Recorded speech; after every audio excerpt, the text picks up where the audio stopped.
வணக்கம். இன்னைக்கு ரொம்ப நம்மளுடைய கவனத்தை ஈர்த்த ஒரு பகுதி, இன்றைய பகுதியில் ஒரு நிகழ்வு என்னன்னா, நம்ம இந்த அந்நியன் படத்தில் பிரகாஷ் ராஜ் அந்த இறுதி காட்சியில் விக்ரமோட நடிப்பை பார்த்து அசந்து, அதாவது 3 கதாபாத்திரங்களும் மாறி மாறி வர்றது. அம்பியோட கதாபாத்திரம், இந்த ரெமாவோடதும், இன்னொன்று என்னது இதெல்லாம் வரும்பொழுது, டேய் நான் எம்ஜிஆர் பார்த்துருக்கேன், சிவாஜி பார்த்துருக்கேன், ஏதோ நம்பியார் பார்த்துருக்கேன், ரஜினி பார்த்துருக்கேன், கமல் பார்த்துருக்கேன், உன்ன மாதிரி ஒரு நடிகன் பார்த்தது இல்லடா நான். அந்த மாதிரி நம்மளும் எத்தனையோ காலகட்டத்தில் எத்தனையோ நடிகர்கள் வந்து போனவங்கள, திரைப்பட நட்சத்திரங்களை பார்த்துருக்குறோம், இயக்குநர்களை பார்த்துருக்குறோம், தொலைக்காட்சி தொடர் நடிகர்களை பார்த்துருக்குறோம். ஆனால் ஒன்றை மாதிரி ஒரு நடிகனை பார்த்தது இல்லைடா அருண். அப்பா சாமி, என்னம்மா நடிகனாயா? அதாவது ஒரு விளையாட்டாக சிரிச்சுக்கிட்டு ஒரு விஷால் மாதிரி அப்படியே கடந்து போயிட்டு எதையா போய் சொல்லிட்டு போயிட்டா, இல்லை சமாளிச்சுட்டு மாற்றிட்டு போயிட்டா பரவாயில்ல. நான் தனியாக அழுதேன் அறைக்குள்ளே போயின்னு சொல்கிற அளவுக்கு சீரியஸாக ஒரு கதாபாத்திரத்தை போடுறான் பாருங்க. கிச்சனில் ஏதோ கேட்க வந்தது மஞ்சரி, அதை இல்லைம்மா அது அப்படி செய்ய முடியாது, கொடுக்க முடியாதுன்னு நான் சொன்னேன். நீங்கள் எதனாலும் கேப்டன்கிட்ட பேசிக்கங்கன்னு சொன்னேன்னு இவ்வளோதாங்க எடுத்து கும்பிட்டேன். ஆனால் நீங்களாம் தனியாக எடுத்து வச்சு ஒளிச்சு வச்சு சாப்பிட்ற மாதிரின்னு ஒன்று சொல்லிட்டாங்க. என்னால் தாங்க முடியல. சாப்பாடை வெளியே எடுத்துகிட்டு போகும்போது குற்ற உணர்வில் உங்கள் முன்னாடி அழுதனோ இல்லையோ, நான் என்னோடய அறைக்குள்ளெல்லாம் போய் அழுதேன்.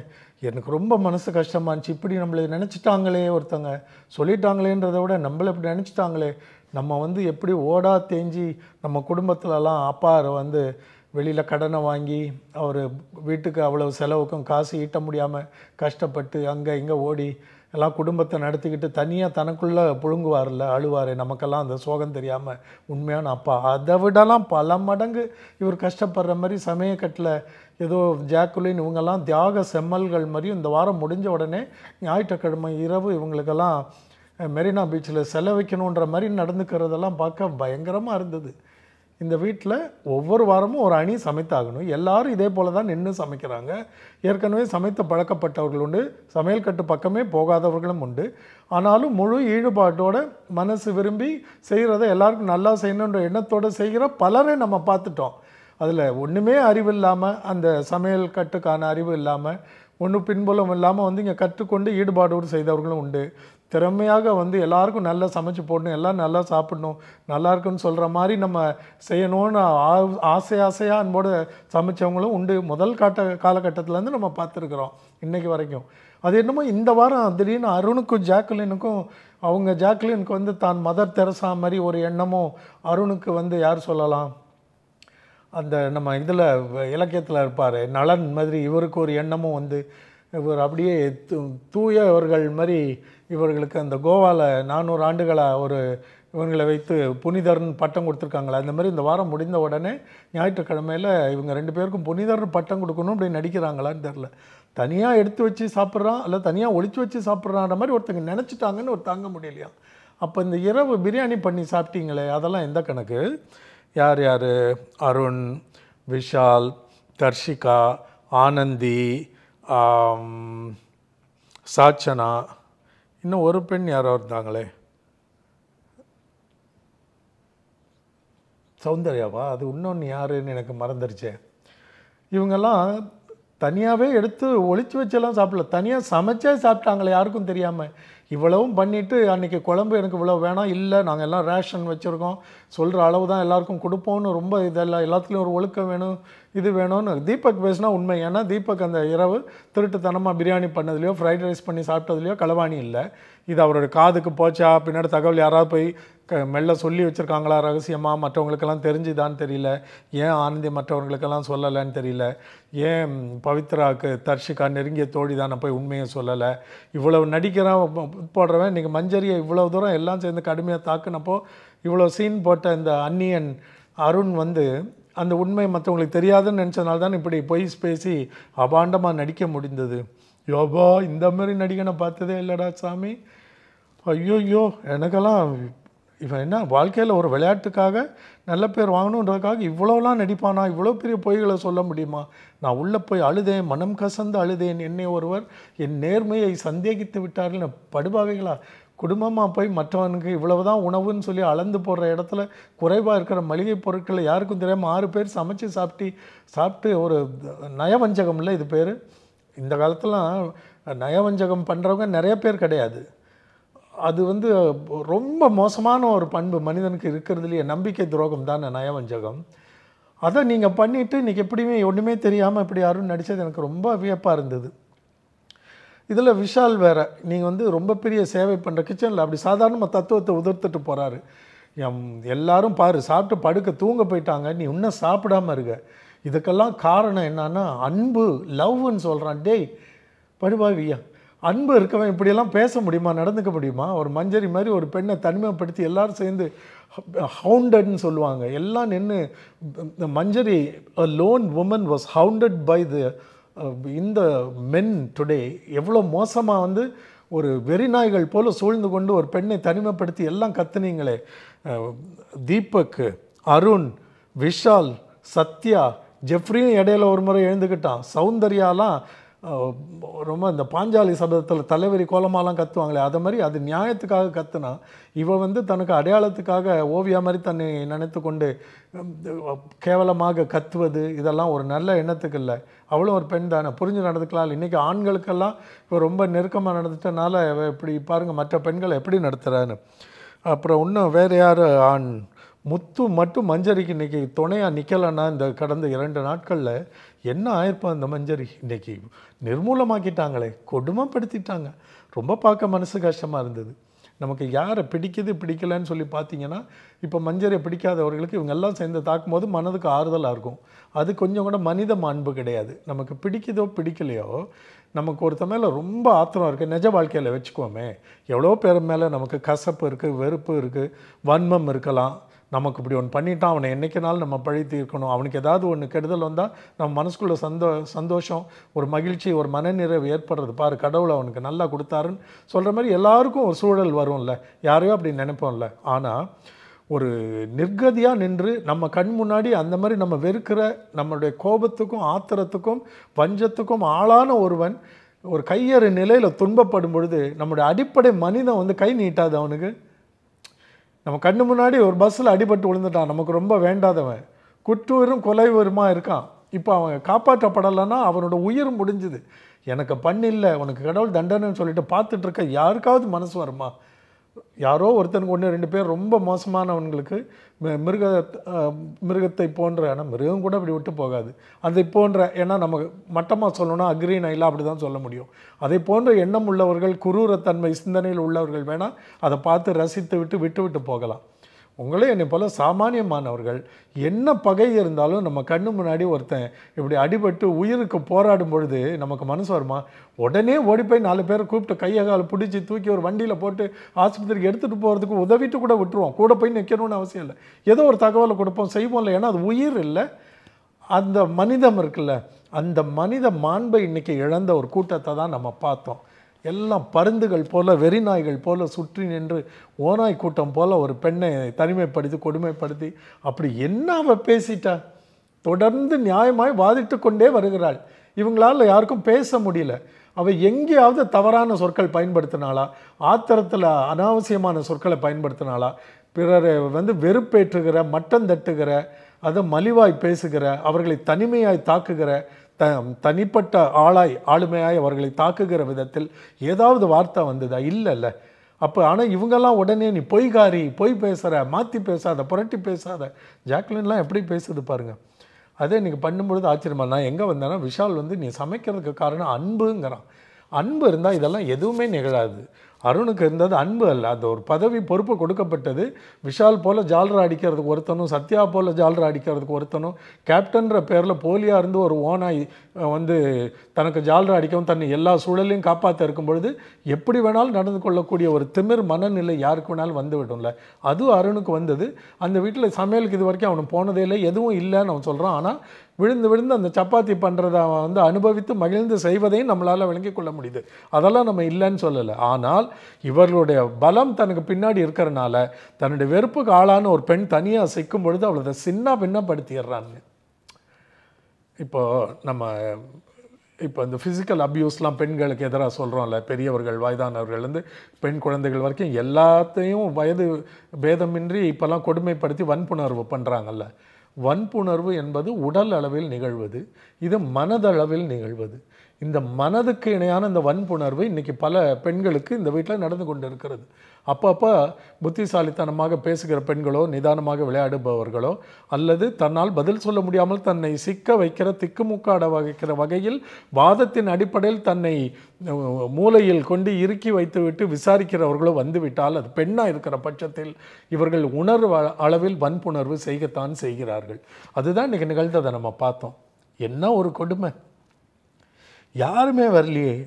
இந்த பையனுக்கு கேப்டன் ஒரு பதவியை கொடுத்து அவனுடைய குரூரத்தனத்தையும் அந்த திமிரையும் ஆணவத்தையும் அகம்பாவத்தையும் மனிதாபிமானமற்ற பண்பையும் அந்த தீபக் என்ற ஒரு ஆணுக்கு வெளியே கொண்டு வந்ததுக்காக இந்த பிக்பாஸ் இந்த காலகட்டத்துக்கும் இந்த வாரம் தலைவர் பதவிக்கும் அதற்கு மஞ்சரி ஏற்படுத்தி கொடுத்த சூழல்களுக்கும் வாய்ப்புகளுக்கும் நான்லாம் ரொம்ப நன்றி உள்ளவனாக இருக்கிறேன். இல்லைன்னா தீபக் கூட இந்த குரூரம் வெளியே வந்திருக்காதில்ல. நிறைய பேர் நேர்மையெல்லாம் பாராட்டிகிட்டு இருக்கிறீங்க. எது நேர்மை? இன்றைக்கி பார்த்தீங்கல்ல. இதுக்கு பிறகு நீங்கள் சொல்லுங்கள் பார்ப்போம், அதை விளக்குங்க. எனக்கு வேண்டியவர்கள் வேண்டாதவர்கள்லாம் கிடையாது. அன்னன்னைக்கு யார் வேணாலும் எனக்கு வேண்டியவர்களாக இருப்பாங்க. இது பயன்படும், இது நல்ல பார்வை, இது பொது நலன் கருதியதுன்ற அடிப்படையில் யாரை வேண்டுமானாலும் நம்ம பாராட்ட முடியும் என்னால்.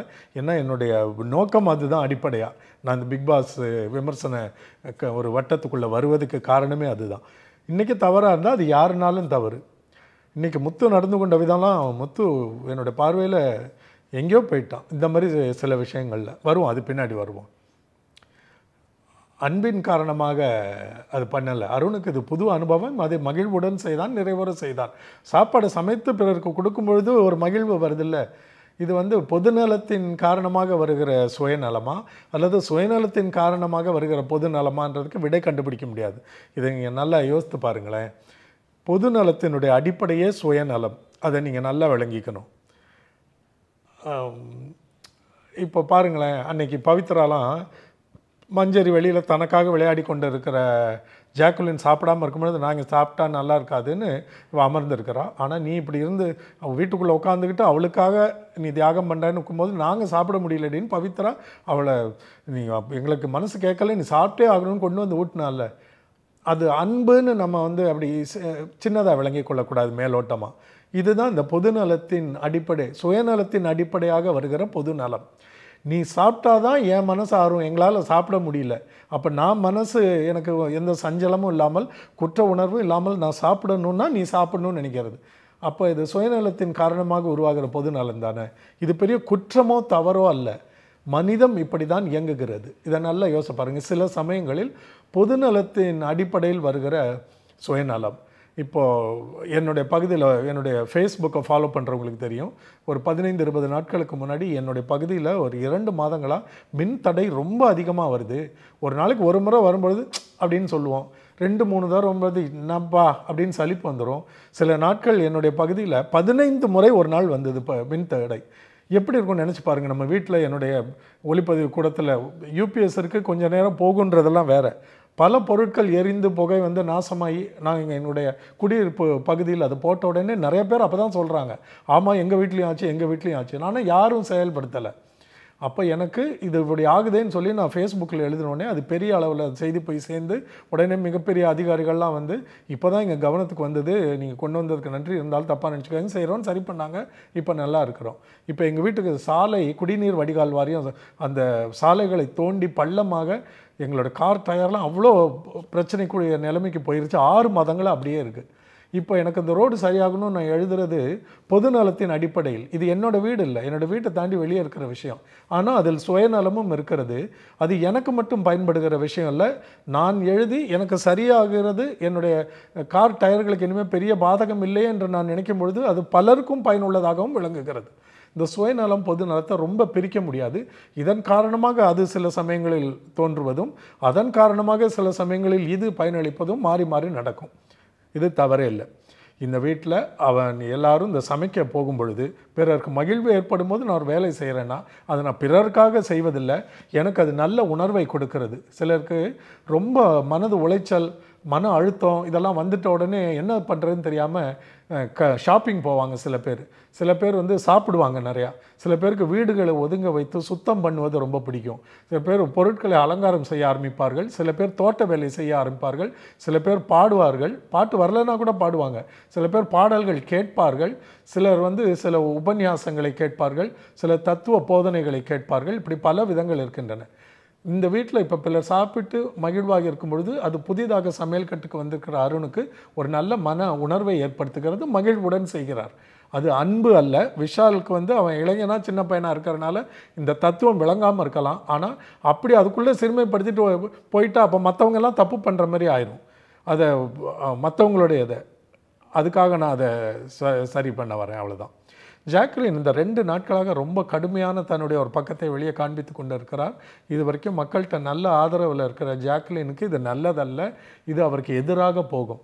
அவருடைய முரட்டுத்தனமான முகத்தை இப்போ வந்து பாருங்கள், இவ்வளவு நாள் ஆண்களுக்கு இவர் எதிரியாக இருந்தார், இப்போ கொஞ்சம் கொஞ்சமாக ஒட்ட ஆரம்பிச்சோன்னே இன்றைக்கி சத்யாலாம் ரொம்ப டாக்ஸிக் நச்சுத்தன்மை உள்ள பெண் ஜாக்குலின்னு ஒரு வாரத்துக்கு முன்னாடி சொன்ன சத்யா இன்றைக்கி சிறந்த போட்டியாளர், இந்த வாரம் சிறந்த பங்கேற்பாளர் பங்களிப்பை வழங்கியவர்னு சொல்லும் பொழுது ஏற்கனவே ஆண்கள் பக்கம் நெருங்கி சமயக்கட்டில் 2-3 நாள் கூடவே சத்யா நின்னனால ஆண்களோடு நெருக்கமாகி பெண்களை தாக்க ஆரம்பிக்கிறார். யாரெல்லாம் தாக்க முடியும்? சௌந்தர்யா ரொம்ப நட்போடு உள்ளவர், சௌந்தர்யாவுக்கு சாச்சனா பிடிக்கும், இவங்க ரயான், இவங்கெல்லாம் ஒரு வட்டம், ஜெஃப்ரி, ஜாக்லின். அதனால் இவங்களை ஒரு அணியில் வைத்துக்கொண்டு எதிரில் இருக்கிற இதில் யார் தனியாக நிற்கிறது, யாரோடையும் சேர்ந்து அணியாகாமலே எல்லாரோடையும் ஓரளவுக்கு நன்றாக பேசி உறவாடி விளையாடுகிற மஞ்சரி தான் தனிமைப்பட்டு நிற்கிறவர்.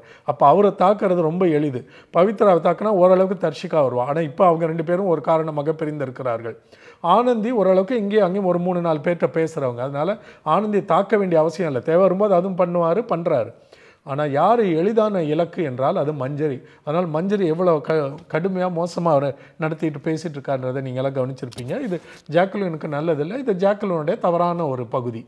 எப்படி முத்து வந்து பல நல்ல பக்கங்கள் இருக்கும் பொழுது சில கடுமையான மோசமான பக்கங்கள் மனிதன் எல்லாருக்குள்ளேயும் அந்த கலவை இருக்கும் இல்லையா, அது வெளிப்படுதில்லை. அதை பற்றி தானே நம்ம அப்பப்போ பேசுகிறோம். அதை போல் ஜாக்குலினுக்கும் வெளிப்பட துவங்கி உள்ளது. என்ன மஞ்சரி வந்து டோஸ்ட் பண்ண முடியுமா ப்ரெட்டை? எக்ஸ்ட்ரா ஸ்லைஸ் ஒன்று கொடுக்குறாங்க, ரொட்டி கொஞ்சம் மீந்தி விட்டது, இன்னொரு லோஃப் இருக்கிறது. இது லோஃப் சிலருக்கு தெரியும்னு நினைக்கிறேன். இது வந்து அந்த அதிகம் இங்கிலீஷ் படிக்காத தமிழ் வழி கல்வி படித்து வருகிறவர்களுக்காக சொல்லுவோம். இப்போ ப்ரெட்டு இருக்குல்ல, அது ஒரு பேக்கெட் வாங்கிட்டு வான்னு நம்ம சொல்லிடுறோம், பேக்கெட்னு சொல்லிக்கிறோம். அப்போ அந்த ப்ரெட்டு ஸ்லைஸாக அறுத்து இருக்கு இல்லையா, பல ஸ்லைஸ் நிரம்பின மொத்தமாக ஒன்று இருக்கு இல்லையா, அந்த அளவின் பேர் வந்து லோஃப்னு இங்கிலீஷில் சொல்லுவோம். LOAF, லோஃப் ஆஃப் பிரெட் அப்படின்னு சொல்கிறோம். அந்த ஒரு ஃபுல் லோஃப் மீதம் கூடுதலாக இருக்கிறனால இது எல்லாருக்கும் ஒன்று கொடுத்துட்டு வராங்க. இதை சும்மா சாப்பிட கஷ்டமாக இருக்குது, இதை கல்லில் சும்மா டோஸ்ட் பண்ண முடியுமா? ஒன்று மயோனஸ் போட வேணாம், பட்டர் போட வேணாம், வெண்ணெயெல்லாம் போட வேணாம், சும்மா திருப்பி போட்டு கொடுங்க, அப்படியே பிஸ்கெட் மாதிரி சாப்பிட்லான்னு. முதல்ல முடியவே முடியாதுன்னு சொல்லிடுறாங்க, ஜாக்குலினும் முடியாதுன்னு சொல்லிடுறா. ஏன்னா நாங்கள் மதிய உணவு சமைக்கணும், நேரம் இல்லை, நாங்கள்லாம் இன்னும் எல்லாருக்கும் முதல்ல கொடுக்க வேண்டிய ரொட்டியே இன்னும் நாங்கள் பண்ணி முடிக்கலை, அதுக்கெல்லாம் நேரம் ஆக முடியாது. ஆனால் கொஞ்சம் நேரம் கழிச்சு சாச்சனா சாப்பிட்றா, சௌந்தர்யா சாப்பிட்றா, ஜெஃப்ரி சாப்பிட்றா. அப்போ அந்த வீட்டுக்குள்ளே என்ன நடக்குது? பாரபட்சம் இருக்கா இல்லையா? அது வெட்ட வெளிச்சமாக தெரியுது. அதை வந்து அந்த காரணமாக மஞ்சரிக்கு செய்து தர முடியாதுன்னு சொன்னது தான் இன்றைக்கி எல்லாரும் மஞ்சரியை சேர்ந்து ஹவுண்ட் பண்ணி சுற்றி வளைத்து வெறிநாய்கள் போல் கொதறியதற்கு காரணமே மஞ்சரி கேட்டுருச்சு. அது அவங்க இல்லைன்னு சொன்னதை வெளியில் அவங்க வந்து சொல்லிட்டாங்க. அதையும் குற்றமாகவும் சொல்லலை, எனக்கு புரியுது நீ சொன்னதை நான் கேட்டேன் அப்படின்லாம் சொல்கிறாங்க. ஆனால் இது இவ்வளவு அசிங்கமாக பெரிதாக ஆகி மன உணர்வுகளை பலருக்கு இது தாக்கியதன் காரணமே அருணும் ஜாக்குலினும் தான், வேறு யாருமே இல்லை. அப்புறம் விஷாலும் தீபக்கும் ஒரு இடத்துல அமர்ந்து பேசிகிட்டு இருக்காங்க சமயக்கட்டில். இந்த மஞ்சரியனோட வாக்குவாதம் அப்போ தான் மெல்ல துவங்குகிறது, அது இன்னும் முரட்டுத்தனமாக மாறலை. அப்போ தான் அருண் கையெடுத்து கும்பிட்றான், ஏதோ சொல்கிற மாதிரி தீபக் சொல்கிறாரு. அந்த பக்கம் விஷாலும் தீபக்கும் பேசிகிட்டு இருக்கும்போது விஷால் என்ன அழகாக ஏற்றி விட்டான் பாருங்க. அதாவது இவங்கெல்லாம் நம்மெல்லாம் ஒரு அணி, அங்கே எதிரி ஒன்று உள்ளே பூந்துருக்குது பாரு, ஒரு அந்த பிராணியை போய் நீ கையாளுன்றதை சொல்லாமல் சொல்லி அங்கே என்ன நடந்துகிட்ருக்குது பாரு, அவள் பேசிகிட்டு இருக்கிறா, ஏதோ போய் பாருன்னு ஒன்று சொன்னோடனே இவனும் யாரெல்லாம் பொம்மலாட்டத்தில் பொம்மைகள் யாரெல்லாம் ஆட்டு விற்கிறவர்கள்னு எடுத்து கேட்டாங்க. அதில் யாரையோ சொல்கிறீங்க. இப்போ விஷால் எவ்வளோ அழகாக தீபக் பொம்மையாக பயன்படுத்தினா பாருங்கள்.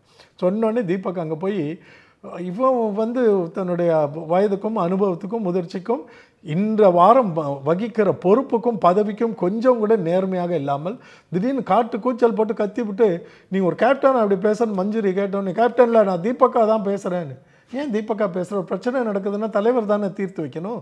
அப்போ உனக்கு கேப்டனாக இருந்தால் நடுநிலையாக இருந்தாகணும். அது குற்றம் வெளியில் தெரிஞ்சிடும்ன்றால ஈஸியாக எது பண்ண முடியுதுன்னா நான் தீபக் ஒரு ஹவுஸ்மேட்டாக என்னுடைய நண்பனுக்கு ஒருவனுக்கு இல்லை இந்த வீட்டில் இருக்க ஒருவருக்கு ஒரு அநீதி இழைக்கப்படுகிறது என்பது போல் நான் அந்த வீட்டுவாசியை அதை கேட்குறேன்னு சொல்லி எளிதாக தப்பித்து கொள்ள முடியும். ஆனால் பேச்சு சாதுரியத்துக்கு வேணால் அது ஒத்து வரலாமே ஒழிய நிகழ்ச்சியை பார்த்து கொண்டு இருக்கிற பல லட்சக்கணக்கான மக்களை இப்படி முட்டாளாக்க முடியுமா? எல்லாரையும் ஆக்க முடியாதுல்ல, பலரை ஏமாற்ற முடியும். அது நடந்து கொண்டு தான் இருக்காது. காலகாலமாக நம்ம பார்க்குறோம். பட்டத்தை வெல்கிற வரைக்கும் அது இப்போ செய்ய முடியும். ஆனால் எல்லாரையும் எல்லா காலமும் ஏமாற்ற முடியாதுல்ல. அதானே you can fool all the people all the டைம்ன்றது தானே ப்ராவர்ப். அதை இன்றைக்கி தீபக் முயற்சி பண்ணி அசிங்கப்பட்டுக்கிட்டார். பாவம், அவருடைய அந்த சிறுபிள்ளைத்தனமும் ஆவேசமான அந்த ஆத்திரம் அவருடையது ஹிஸ்டீரிக்கல், அதை தான் நம்ம ஆவேசம்னு சொல்கிறோம். ஆவேசமான அந்த ஆத்திரத்தையும் அவனுக்குள்ளே இருக்கிற அந்த மிருகத்தையும் வெளியே கொண்டு வந்தது. Thanks to Manjari and thanks to Jacqueline and Arun. இல்லைன்னா தீபக்கோடது எல்லாம் ரொம்ப சிஸ்டமேட்டிக்காக நேர்மையாக நல்லவராக இருக்க மாதிரி ஒரு மாயத்தோற்றம் அப்படி கிடச்சிட்டு இருந்துச்சுல்ல, அது பலருக்கு உண்மை தெரியாமலே போயிருக்கும். அப்புறம் அந்த அவன் கை கூப்பினதில் என்ன தவறு? இது நல்ல பண்பு தானே அப்படின்னு சொல்கிறாள். அது தீபக்குக்கும் தெரியும் இது நம்ம பேசுகிறது வந்து அபத்தம் என்று, இல்லையா? அது இருக்கிறதுலே சிறுபிள்ளைத்தனமான முட்டாள்தனமான ஒரு வாதம்ன்றது தீபக்குக்கும் தெரியும், அருணுக்கும் தெரியும், ஜாக்குலினுக்கும் தெரியும், எல்லாருக்கும் அங்கே இருக்க எல்லாருக்கும் நல்லா தெரியும். முத்துக்கும் நல்லா தெரியும், ஏன்னா அங்கே இருக்கிறதுலே அவன் தான் இன்டெலிஜென்ட். ஆனந்திக்கும் தெரியும், புரியுது. ரொம்ப அமைதியாக இருக்காங்க எல்லாம், ஏன்னா ரொம்ப அதிகமாக பேசிவிட்டார் தீபக். ரொம்ப சரியான விஷயத்தை பேசுகிற மாதிரி ரொம்ப நல்ல விஷயந்தான். யாரை பார்த்தாலும் நம்ம பண்போடு அவங்கள மலர்ந்த முகத்தோடு வணக்கம் சொல்லி எல்லாரையும் வரவழைக்கிறது வணங்குறது எல்லாம் இது தானே. இறைவன் தொடங்கி நம்ம ஒரு கடைநிலை மனிதன் வரைக்கும் ஒரு சின்ன பிள்ளைய வாங்க அப்படின்னு வீட்டுக்கு கூப்பிட்றது வரைக்கும் இது தானே. அது நல்ல பண்பு தான். அது தவறுன்னு மஞ்சரியும் யாருமே சொல்லலை, சொல்லவும் முடியாது. அந்த செய்கையை எந்த சூழலில் என்ன பொருளில் பயன்படுத்துகிறோன்னு இருக்குல்ல. இப்போ பாருங்கள், நம்ம தமிழ் சினிமாவில் வந்திருக்கிற இப்போ ஒரு இந்த பழக்கமான ஃப்ரேஸையே சொல்கிறேன்னு எல்லாரும் நல்லா செய்கிறடா அப்படின்னா அது என்ன பாராட்டு தானே. You are doing a good job, a great job, அதான் நல்லா செய்கிறடா. ஆனால் நம்ம நல்லா செய்கிறடா அதுவா அது ஐரானிக்கலாக நம்ம சொல்லலை, அதை நகைமுரணாக நம்ம சொல்லலை, எவ்வளோ வேடிக்கையாக எதிராக நம்ம சொல்கிறோம். நல்லா செய்கிறடானா டே ஏண்டா இப்படி காலை வாடுற, ஏண்டா இப்படி மாட்டி விட்ற, ஏண்டா இப்படி கழுத்த இருக்கிற என்னுடைய இது தானே இந்த வார்த்தைகளால் அப்படி நம்ம சொல்கிறோம். எதை எப்பொழுது எந்த சூழலில் என்ன நோக்கத்தில் சொல்கிறோம்ன்றது தானே முக்கியம். அப்படின்னா இந்த சைகையில் பிரச்சனை இல்லை, இதை எந்த சூழலில் என்ன நோக்கத்திற்காக இதை நம்ம சொல்கிறோம்ன்ற ஆளை விடுறா சாமி அப்படின்னா ஒருத்தரை நம்ம அன்பாக வரவேற்கிறதா பொருளா? உன் சங்காத்தமே வேணான்னு நம்ம சொல்கிறோமே இப்படி வச்சு, அதுக்கு என்ன பொருள்? இல்லை, வார்த்தையை கூட சொல்ல வேணாம், பெரிய சண்டை நடந்துகிட்ருக்கு அப்படின்னு சொல்லி முடிக்கிறாங்களே எல்லா இடத்துலையும். அதுக்கு என்னது அது? உன்னோட சகவாசமே வேணாம், இவ்வளோ நாள் தப்பு பண்ணிட்டேன், ஒன்ட்ட போய் ஒரு உறவை வச்சுக்கிட்டேனே, நட்பை வச்சுக்கிட்டேனே, ஒன்றை மாதிரி அயோக்கியனையோ மோசமானவனையோ நயவஞ்சகனையோ நான் பார்த்ததில்லை. அந்த சூழலுக்கு எப்படி வேணாலும் பொருள் கொள்ளலாம்ல. அதனால் தீபக்குக்கு இது தெரியாமல் இருக்காது. ஒருவேளை தெரியலன்னா கூட நம்ம சொல்லிக் கொடுக்க தான் வேண்டி வரும். அது எப்படின்னா, நீங்கள் உங்களுடைய கருத்துக்கள் சமூக ஊடகத்தில் தெரியப்படுத்துகிற கருத்துக்கள் மூலமாகவும் அவருக்கு அளிக்காத அல்லது அவருக்கு எதிரான வாக்குகள் மூலமாகவும் நீங்கள் தெரிவிப்பீங்க. இது தீபக்குக்கு மட்டும் இல்லை, தவறாக எந்தெந்த நாளில் எந்தெந்த போட்டியாளர் எந்தெந்த வீட்டுவாசி நடந்து கொள்கிறாரோ அதற்கு நம்ம எதிர்வினை ஆற்ற வேண்டும் என்பது தான் என்னுடைய கேள்வி. தான் கை கூப்பினதை என்னுடைய பாடி லாங்குவேஜ் சௌந்தர்யா சொல்கிறதுல இன்னொரு நியாயம் இருக்குது. ஏன்னா மற்றவங்களாம் அவன் மூஞ்சை இப்படி திருப்புறா, தலையை எப்படி ஆட்டுறான்னு ராணுவம் சொன்னானே, அதெல்லாம் பண்ணும்போது எவ்வளோ வெறுப்பாக இருக்குது, எரிச்சலாக இருக்குன்னு. இன்றைக்கே எல்லாம் அமைதியாக இருக்கீங்க. ஆனால் சௌந்தர்யா என்ன தன்னை தற்காத்து கொண்டால், இதுதான் என்னுடைய உடல் மொழி. விஜய் சேதுபதி 2வது 3வது வாரத்திலே எச்சரித்தார் ரொம்ப கடுமையாக, இந்த வேலையெல்லாம் வச்சுக்காதீங்க. அந்த வார்த்தை சொல்லும்போது மூஞ்சை இப்படி திருப்புறது, சினுங்கிறது, சிமிட்டுறது இதெல்லாம் பண்ணால் மற்றவங்களுக்கு வெறுப்பாக இருக்கும், இரிட்டேட் பண்ணும், ப்ரொவோக் பண்ணும், செய்யாதீங்கன்னாரு. இப்போ அருண் என்ன சொல்கிறான், இது என்னோட உடல்மொழி, நான் நல்ல பண்பில் நோக்கத்தில் தானே பண்ணேன், இதை யாராவது தப்பு சொல்லுவாங்களான்னு. உடனே நம்ம ஜால்ரா கேப்டன் வந்து இதெல்லாம் அப்படி யாராவது சொல்ல முடியுமான்னு. இந்த அருண் 4 வாரங்களுக்கு முன்னாடி ரியாவை என்ன சொன்னால், இப்படி பண்ணுறது என்னவோ இதெல்லாம் இப்படி பண்ணுறது, இந்த வேலையெல்லாம் இங்கே பண்ணாதீங்கன்னு அருண் எவ்வளோ அசிங்கமாக ஒரு பெண்ணோட இயல்பான உடல் மொழி, அவளுக்கு இருக்கிற பழக்க வழக்கத்தை கடுமையாக விமர்சித்தான். இப்போ என்ன பதில் சொல்லுவான் இந்த ஏமாத்துக்காரன் அருண்? எவ்வளோ மோசமானவன் இதிலேருந்து தெரிஞ்சிக்க வேணாம். அந்த பெண்ணுக்கு இயல்பாகவே எப்போவும் எதுக்கெடுத்தாலும் அவங்களை கடுமையாக விமர்சித்தாலும் சரி, வரவேற்றாலும் பாராட்டினாலும் இப்படி பண்ணிகிட்டு இருந்தது. நானே சொன்னேன், இந்த பழக்கத்தை அவங்க கொஞ்சம் குறைச்சிக்கிறது அவளுக்கு நல்லது. எதையுமே உடல் மொழியில் காட்டாமல் இருக்கிறது ரொம்ப நல்லது. இதை அவங்க ஒரு நல்ல பண்பாக நினச்சி பண்ணுது அந்த பொண்ணு. ஆனால் அது எதிராக போகக்கூட வாய்ப்பு உண்டு. நக்கலாலாம் பண்ணலை. அப்போ இதே கடுமையாக யாருமே சொல்லாத ஒரு விஷயத்தை விமர்சித்தது யார்? இந்த அருண் தானே. இந்த அருண் இப்படி அவனுக்கு பழக்கமில்லாத ஒன்று செய்யும்பொழுது மற்றவர்கள் அதை நியாயம் என்று ஏற்றுக்கொள்ள வேண்டும் என்று நினைக்கிறது எவ்வளோ பெரிய வஞ்சம். புரட்டு இவ்வளோ மஞ்சரியை சொல்கிறது என்ன? பொய் பேசுகிற, மாற்றி பேசுகிற, புரட்டி பேசுகிறேன்னு சொல்கிறது. இன்றைக்கி அவ்வளவும் அருண் தானே. நம்ம எல்லாரும் பார்த்த மெக்கானோல் இல்லை, ரியாவுக்கு எப்படி விமர்சனம் பண்ணாருன்னு அதை செஞ்சு நடித்து வேற காமிச்சு எல்லாரையும் சிரிக்க வர வச்சாங்கல்ல.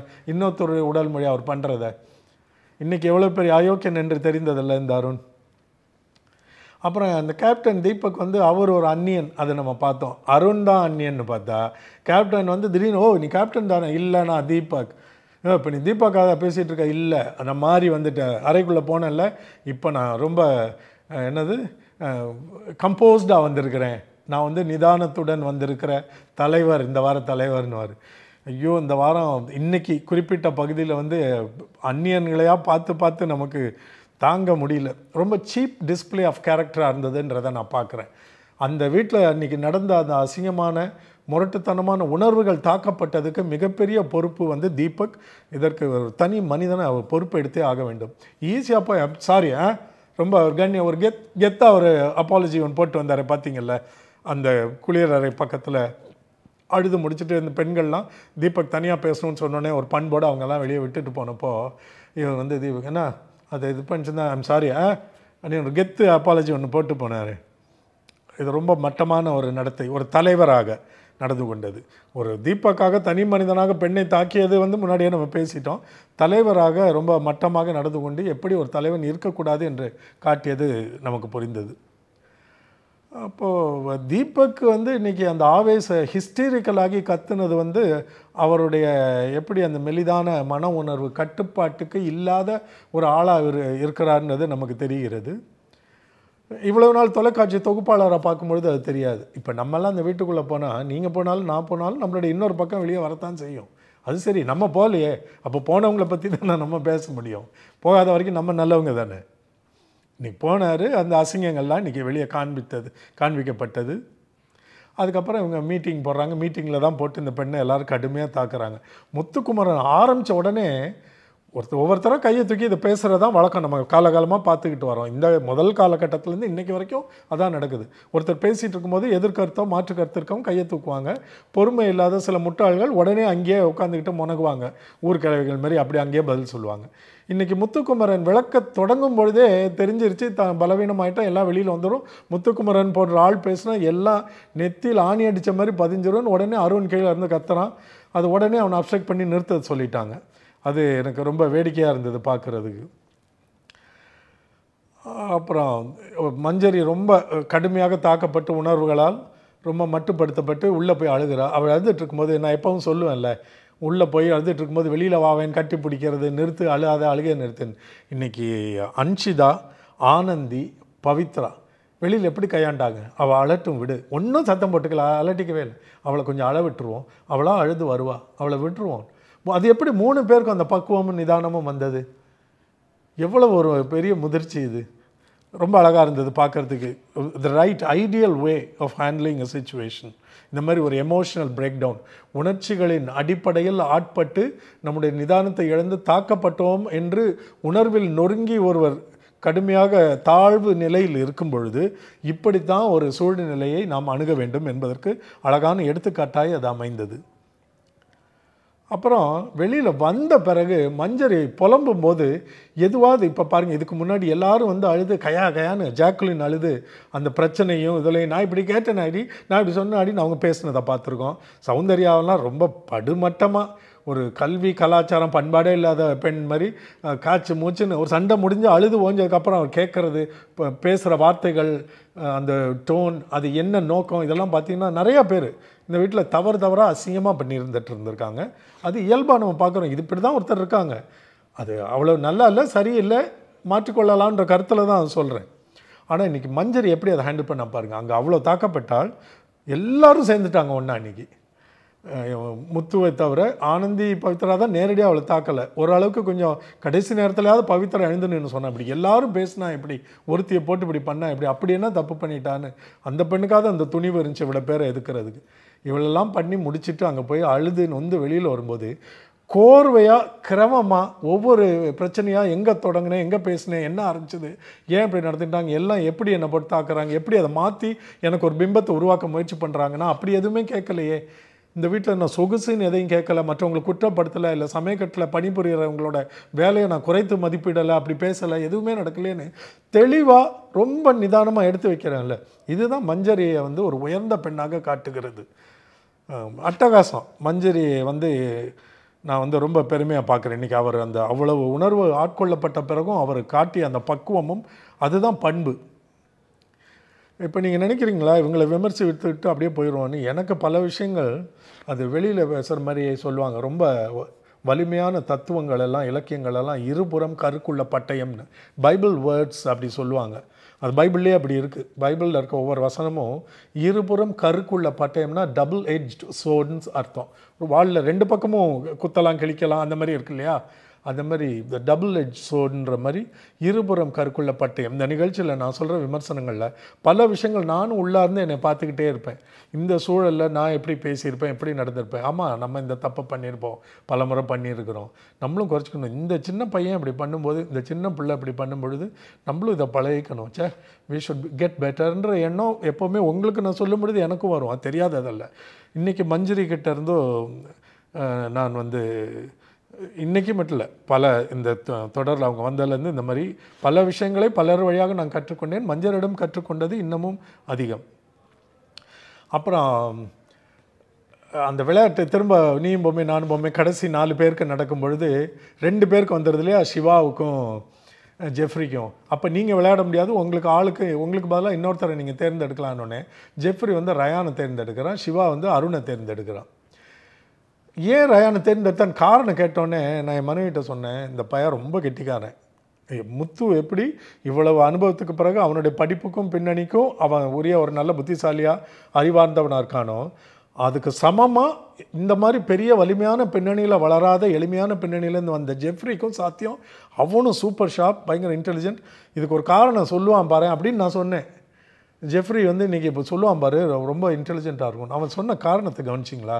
நான் ரயானோட பொம்மையை வைக்க முடியாமல் போயிட்டான், அந்த குற்ற உணர்வு எனக்கு இருக்குது. ஒருவேளை நான் ரயான் இன்றைக்கி விளையாடி என்னோடதை வைக்க முடியாமல் போயிட்டா அதில் கொஞ்சமாவது அவனுக்கும் மனசாரும் எனக்கு ஆர்வம் இல்லைன்னு. இதை விட ஒரு உளவியல் ரீதியாக ஒரு காரணத்தை இவ்வளோ அழகாக எளிமையாக யாரும் சிந்தித்து சொல்ல முடியுமா? மடுப்பி வேறு காரணம் சொல்லலாம். இந்த வீட்டில் யாரும் இவ்வளோ உண்மையாக இப்படி இதை பேசியிருப்பாங்களான்னு எனக்கு தெரியல. Hats off to Jeffrey. இந்த ஒரு குறிப்பிட்ட விஷயத்தை அவன் வந்து இவ்வளோ அழகாக பகுத்து உணர்ந்து அதை சரியாக வெளிப்படுத்தியதற்காக. இதுவே பாருங்கள், அந்த சிவா இருக்காப்லையே பாவம், சிவா ரொம்ப நம்ம சொல்கிறதுக்கு இல்லை, சிவா ரொம்ப ஒரு வலிமையற்ற, ஒரு தனித்தன்மையற்ற, ரொம்ப பரிதாபத்துக்குரிய, நம்ம இரக்கத்துக்குரிய ஒரு பையனாக நான் பார்க்குறேன். தன்னை முழுமையாக ஒரு ஆளுமையாக இன்னும் நடப்பித்து கொள்ளவில்லை. இன்னும் இருக்கலாம், அவருக்கு இருக்கிற பின்னணிக்கெல்லாம் ஒரு நல்ல திறமைக்கெல்லாம் இன்னும் ஒரு அறிவு சார்ந்து தனித்தன்மையுடன் சிந்திக்க தொடங்கி முழு வீச்சில் தன்னை வெளிப்படுத்தி கொள்ளுகிற ஒருவனாக இருக்கலாம். எப்படி மஞ்சரி ஒரு தனியாக பெண்ணாக நடக்கிறாளோ, ஆண்கள்லாம் உனக்கு ஆதரவு தரணும், இல்லை நீ ஆண்களோட ஒத்து போகணுன்ற எண்ணம் இல்லாமல் தனித்து விளையாடுகிற பெண் போல் தனித்து விளையாடுகிற ஆணாக இருக்கணும். அந்த நல்ல வாய்ப்பு சிவாவுக்கு இருக்குது. ஏன்னா அவங்க யாரும் சிவாவை பெருசாக சேர்த்துக்கலை, தனித்து தான் வச்சுக்கிறாங்க. இவர் அப்பப்போ போய் சாமரை வீசுகிற பாணியில் தான் தாழ்வு மனப்பான்மையோடு அவங்க நிற்கிறார்ன்றது அவருடைய உடல் மொழியிலேயே தெரிகிறது. ஜெஃப்ரிக்கு ரயான் வர காத்து கொண்டு இருக்கிறான், சந்தோஷமாக வரான். ஆனால் சிவாவுக்கு யாரை சொல்கிறேன்னு தெரில. அருண் கொஞ்சம் வேறு யாரும் மதிக்கிறதில்ல, தன்னை கொஞ்சம் மதித்து ஏதோ 1-2 அறிவுரைகள் சொன்னனால தனக்கு உதவுவான்னு நினைக்கிறான். ஆனால் அருணுக்கு வருவதற்கு விருப்பமே இல்லை. தனக்கு உடலுக்கு அடிபட்டிருக்குன்னா காயத்தை சொல்கிறான். என்னை கூப்பிட்டுருந்தா நான் போயிருப்பேன்னு விஷால் கூட சொல்கிறான். ஆனால் பாருங்கள், எப்போ உன்னை நம்பி ஒருத்தன் கூப்பிட்டுட்டானோ நீ அவனுக்கு உயிரை கொடுக்கணும்ல.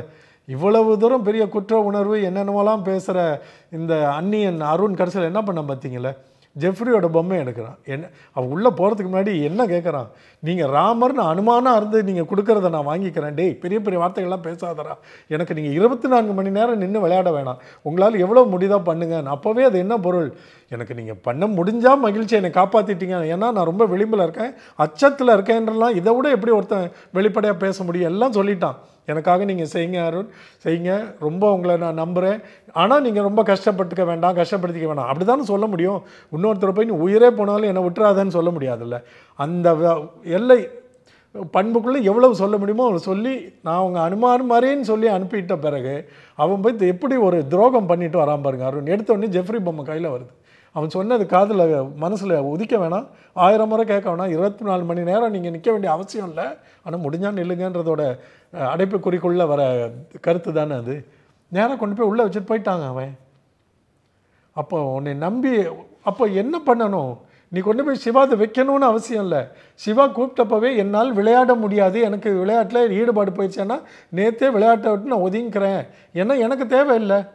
நான் ஒருத்தர் ஏன் முழு மூச்சோட விளையாடணுன்னா என்னோட பொம்மையை ஒருத்தர் உள்ளே வச்சு காப்பாற்றுவான், எனக்கு அந்த வெளியேற்ற கடவுச்சீட்டு கிடைக்கும், அதில் பாதுகாப்பு சீட்டு எனக்கு கிடைக்குன்ற நம்பிக்கையில் தான். நான் ஒன்றும் போகிற இடத்துல இல்லை, எனக்கு ஒன்றும் அச்சம் இல்லை, அதனால நான் விளையாட விரும்பலைன்னு சொல்லிடுறான். நான் மென்மையாகவும் விளையாட விரும்புகிறேன். அப்போ மென்மையான விளையாட விரும்பினா மென்மையாகவே அமர்ந்துரு, ஒன்றும் மோத வேண்டாம், தடுக்க வேண்டாம், பொம்மையோடு போய் உட்காந்துரு தோட்டத்தில். அன்றைக்கி பெண்கள் உட்காரல, மஞ்சரியும் ஜாக்குலினும் அன்ஷிதாவும். அவனுக்கு அதில் நாட்டம் இல்லை, தன்னை நம்பி வந்தவனை அது நம்ம ஊரில் கழுத்தாக இருக்கிறதுன்னு சொல்லுவோம் இல்லையா, நம்பிக்கை துரோகம்னு பண்ணிட்டான். ரொம்ப முதல்ல எனக்கு புரியல, இவன் ஏன் இதை வைக்கலை. ஒருவேளை 24 மணி நேரம் தொகுப்பை பார்க்குறவங்ககிட்ட நம்ம இன்றைக்கி இந்த காணொலி வழியாக கேட்போம், நமக்கு அவங்க விளக்கட்டும்னு நினச்சிருந்தா ஆனந்தி வந்து முத்துக்கிட்ட பேசும்போது எவ்வளோ அழகாக அதை விளக்கி சொன்னான். அதில் எனக்கு உடனே புரிஞ்சிச்சு, ஓ அப்போ நமக்கு வந்த சந்தேகம் நியாயம்தான்னு. இதுக்கு ஜாக்குலின் போய் யூஆர் அ பியூர் சோல்னு பாராட்டுறல்ல, அப்போ அவர் ஜாக்குலின் எவ்வளோ பெரிய பொய்காரி, எவ்வளோ பெரிய புரட்டுக்காரி. அந்த பியூர் சோலோடு அவருக்குன்னு ஒரு விளக்கம் இருக்குதா, இல்லை பொய்யா சொல்லி நடிக்கிறாளா? என்ன பியூர் சோல்? ஜெஃப்ரி வெல்லட்டும்னு நினச்சி கொண்டு போய் வச்சான்னு சொல்கிறதுக்கு பியூர் சோலா? இதில் என்ன இருக்குது? யார் வின் பண்ணாலும் மற்றவங்க யாரோ ஒருவர் வெல்ல போகிறார், அதை வச்சா எப்படி பியூர் சோல் ஆகும்? எனக்கு அது புரியவே இல்லை. அது என்ன ஜாக்குலினோட விளக்கம்? நான் சொன்னேன், இந்த 2 நாட்களாக அவர் தவறான ஒரு கோணத்தில் திரும்பி டிவியேட் ஆகி போய் கொண்டு இருக்கிறார். இது ஜாக்குலினுக்கு நல்லதல்ல. அவ்வளோ பாராட்டியிருக்க வேண்டிய அவசியம் இல்லை. அப்புறம் இங்கே உட்காந்துருக்கும் போது கூட கை கொடுக்குறா, சல்யூட் அடிக்கிறா. இன்றைக்கி இவன் பண்ணியிருக்கிறது எவ்வளோ பெரிய ஒரு நம்பிக்கை துரோகம், தன்னை நம்பி அனுப்புனவனுக்கு. உங்களை கூப்பிட்டுருந்தா என்ன சொல்லியிருப்பீங்க? விளையாட விருப்பம் இல்லை, இல்லை சிவாவை போய் காப்பாற்றி என்ன ஆக போகுதுன்னு நினைக்கிறவங்க, எனக்கு விருப்பம் இல்லை, இல்லை என்னை விட்டுருடான்னு ஏதோ ஒரு காரணத்தை சொல்லுங்கள், போய் கூட சொல்லுங்கள். அவன் அவ்வளோ கெஞ்சிறான்ல, ஷூ போடும்போது என்னென்ன வார்த்தைகள்லாம் பேசினான். பாவமாக இருந்துச்சுல்ல சிவாவை பார்க்குறதுக்கு. அவனுக்கு இது வேணும்ல. நியாயப்படி இந்த வாரம் நாளைக்கு சாச்சனா வெளியேற வேண்டும், அடுத்த ஞாயிற்றுக்கிழமை சிவா வெளியேற வேண்டும்.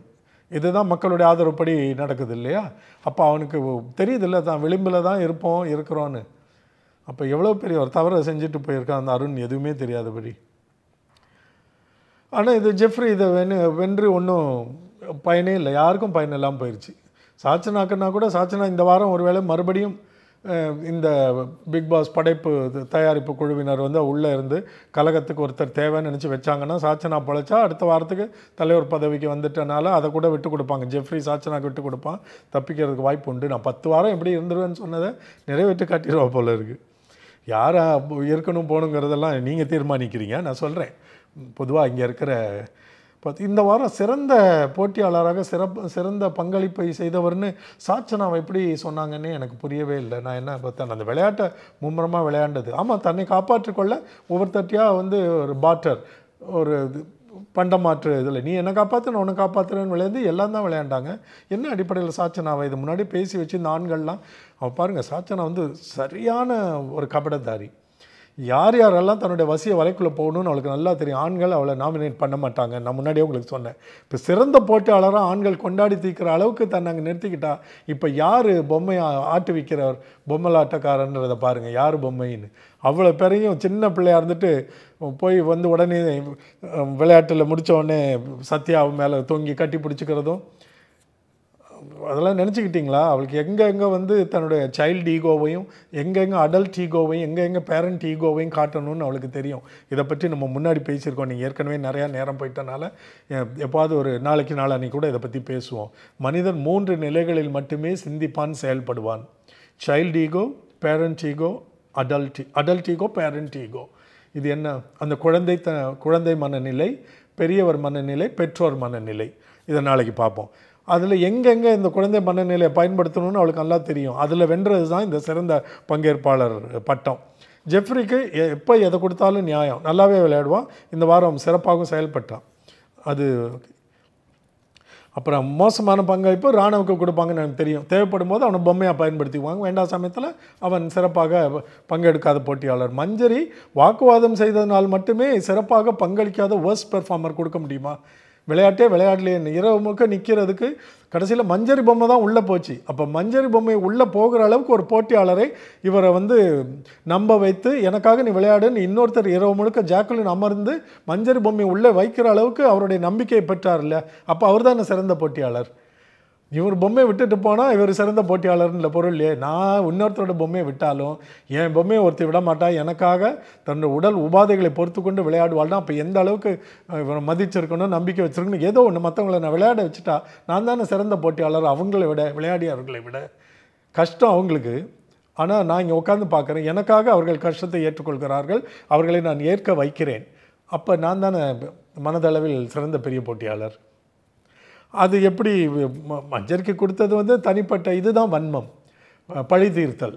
யார் இன்றைக்கி எதிர்த்து கேள்வி கேட்டாங்களோ ஆண்கள் எல்லாம் சேர்ந்து அவளை தாக்கி. இப்போ சௌந்தர்யாவும் ஒரு ஆண் தானே, நான் குரலை வைத்து சொல்லவில்லை, ஆண்களோடு ஏந்தி விளையாடி கொண்டு இருப்பதால் இந்த வாரம் ஃபுல்லாக தீபக்கு ஜால்ரா. ஏன்னா இது வரைக்கும் வாழ்க்கையில் அவருக்கு கிடைக்காத ஒரு பொறுப்பு. ஏன்னா அப்படி ஒரு வாழ்க்கை இருக்கிறதே அவருக்கு தெரியாமல் வளர்ந்த பெண். இது கிடைக்கவும் அதை வந்து அவர் பண்ணார். அது ஏன் அந்த இது பண்ண முடிஞ்சதுன்னா அது வேலை அல்ல, எல்லாரையும் குற்றம் கண்டுபிடிக்கிறது, இதை செய்ய அதை செய்யன்னு சொல்லுகிற இடத்துல இருந்ததால். இப்போ ஜெஃப்ரி வந்து ஏன் எல்லாரும் அவ்வளோ மனசு வந்து பாராட்டுறாங்கன்னா எல்லாரும் அப்பப்போ பங்கெடுத்துக்குவாங்க. ஆனால் இவன் போய் குளியலறை அந்த பகுதியெல்லாம் தானே யாரும் சொல்லாமல் மனம் வந்து மகிழ்வுடன் செய்தான்றதை எல்லாரும் பார்க்குறாங்க, சொல்கிறாங்கல்ல. அதை அவன் செய்கிறத நம்மளும் பார்க்குறோம்ல. அதை நம்மளும் அவன் கொடுக்கும்பொழுதே நமக்கு அந்த மகிழ்வு வருகிறது. ஆமாம், இவன் அதுக்கு ஏற்றவன் தான். மஞ்சரிக்கு கொடுத்தது நியாயமற்றதுன்னு நான் நினைக்கிறேன். சரி, இன்றைய நட்சத்திரங்கள் யார் யாருன்னு நம்ம பார்க்கலான்னா, முத்துக்குமரன் அவ்வளோ பேர் பண்ணப்பவும் மஞ்சரிக்காக கடைசியாக எழுந்து நின்று கேட்ட பவித்ரா, இவர்கள் இன்றைய நட்சத்திரங்கள். இன்றைய வீணர்கள் என்றால் முதலில் தீபக், அடுத்தது அருண், அடுத்தது சத்யா, அதை வாயை திறந்து கேட்காத ரஞ்சித். வயசில் மூத்தவர் தானே, இவ்வளோ பெரிய ஆள் தானே. இப்போ இவ்வளோ பேர் அது என்ன அவ்வளோ பெரிய குற்றம் நடந்துருச்சு, அதை போய் இப்படி பேசுங்களேன்னு அந்த மனுஷன் கேட்டிருக்கலாம். அந்த வாய் பேசாமல் இருந்த ரஞ்சித், இவங்க எல்லாமே இன்றைய வீணர்களாக நம்ம எடுத்துக்கொள்ளணும். சௌந்தர்யா நிச்சயமாக இன்றைக்கி கத்துனதுக்கும் நடந்து கொண்ட விதத்துலேயும் சௌந்தர்யா வந்து நல்லா பார்த்துக்கங்க. அவருடைய நடத்தையெல்லாம் கிட்டத்தட்ட ஓவியா மாதிரியே இருக்கும். முதல் காலகட்டத்தில் அவருக்கு கிடைத்த ஆதரவு தெரியும். வெளியில் ஒரு திட்டத்தோடு வந்திருக்காருன்றதை முத்துக்குமரன் கண்டுபிடித்து முன்னாடியே சொல்லிவிட்டார், நம்மளும் பார்க்குறோம். இப்போ அதே போலவே ஒரு லூஸ் மாதிரி பிஹேவ் பண்ணால், நடந்து கொண்டால் மக்களிடம் ஆதரவு கிடைக்குன்னு தெரியும். ஏன்னா ஓட்டு போடுற பல இளைஞர்கள் வந்து லூசு பசங்க தானே.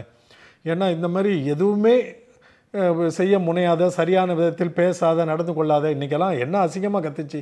அப்பப்போ குரலை உயர்த்தி வந்து பத்திரகாளி மாதிரி கத்துனா நீங்கள் நல்ல சிறந்த போட்டியாளரா? அப்படி ஒரு எண்ணத்தை வளர்த்து கொண்டு இருக்கிறாள். இன்னொன்று உங்களுக்கு நாங்கள் சூசகமாக நினைவுறுத்துகிறேன். முதற் காலகட்டத்தில் நீங்கள்லாம் சேர்ந்து ஒரு ஆர்மி என்று ஒரு பெரிய படையை ஆரம்பித்து அவர்களெல்லாம் ஆதரவு கொடுத்து சரியாக செயல்படாமல் தான் தோன்றித்தனமாக தெரிந்த ஒருத்தருக்கு நீங்கள் ஆதரவு கொடுத்தனால அவருடைய வாழ்க்கையையே, தனிப்பட்ட வாழ்க்கையையே நீங்கள் அழித்து விட்டீர்கள். நான் யார் என்ன சொல்கிறேன்னு உங்களுக்கு தெரியும். அவர் இன்றைக்கி என்ன நிலைமையில் இருக்கார், எப்படி இருக்கார், தனக்கும் பயனற்று தன்னுடைய திறமையை எதையும் பயன்படுத்தி கொள்ள முடியாமல் பல பழக்க வழக்கங்களுக்கு அடிமையாகி வாழ்க்கையை அழித்து கொண்டிருக்கிறார். தவறானவர்களுக்கு ஆதரவு கொடுத்தீர்கள் என்றால் அவர்கள் மட்டும் வீணாக போக மாட்டார்கள். அவர்களை தொடர்ந்து எட்டி அண்ணாந்து பார்த்து விமர்சிக்கிற, விரும்புகிற இளைஞர்களும் அடுத்த தலைமுறையும் அதே போல் வீணாக போகும். இது மட்டுமே என்னுடைய கவலை. அதனால தான் இந்த மாதிரி இலக்கற்ற, பொருளற்ற, எண்ண சீரற்ற, நெறியற்ற பிரபலங்களை ஆதரிக்காதீர்கள் என்று நான் சொல்லுகிறேன். அது யாராக இருந்தாலும் சரி, எந்த துறையாக இருந்தாலும் சரி. இதுதான் என்னுடைய வருத்தம். சரி, நாளைக்கு சந்திப்போம். இன்றைக்கி ரொம்ப காலம் அதிகமாக ஓடிவிட்டது.